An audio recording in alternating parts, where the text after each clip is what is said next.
Manverdiyevsə maçdan əvvəl öyrəndiyimizə görə icazəlidir bu oyunda və maç başlayır. Rəhim Həsənovun start ilə ilk toxunuşu topa Neftçi elədiyi hücum top Beyidən irəli Məhəmməd Qurbanova və indi Andrey Popoviç. Stankoviçdə Rafael Santos. Arif Daşdəmir başladı. Rafael Cərməcisi Antonov istiqamətdə çox gözəl ötürmə hesabı açmalar. Aleksey Antonov real qol şansını əldən buraxır. O zərbə ilə qol vurmaq qeyri-mümkün. Təkrar çempionatında isə hakimlər daha radikal qərarlar qəbul edirlər. Burada başla zərbə Jairo'dan və top qapıdan keçdi. Və Jairo hesabı açır oyunun 22-ci dəqiqəsində.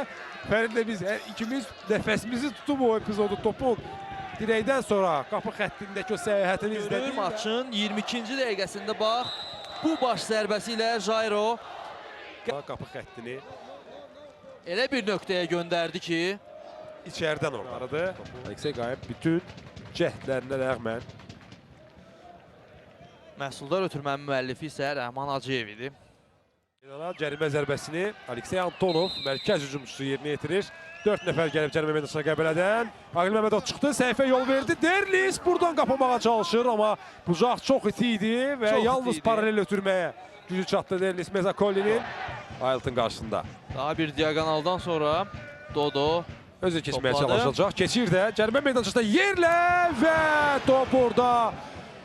Necə oldu ki, Aqil Məmmədovla dirəyin arasındakı boşluqdan qapı xəttinə paralel düz auta qədər getdi. Neftçidən 4 nəfər irəliləyir. Bütün Qəbələ geriyə tələsir. Ruslan Qurbanov, Rəhman Hacıyev yaxşı atılsın. Cərimə meydançasında sol ayaqla uzaq küncə. Amma hesab fərqli ola bilərdi artıq tabloda. Yenidən Fəhmin topladı. Mərkəzə doğru meylənir. Məhəmməd Qurbanov və Ruslan Qurbanovun zərbəsi o qədər də güclü alınmadı. Buradan başladı. Və Rəhim Həsənovun fiti ilə Qəbələ Topaz Premyer Liqasının 16-cı turunda öz meydançasında Neftçiyə 1-0 məğlub olur. Mövsümdə 3-cü məğlubiyyətinə uğrayır.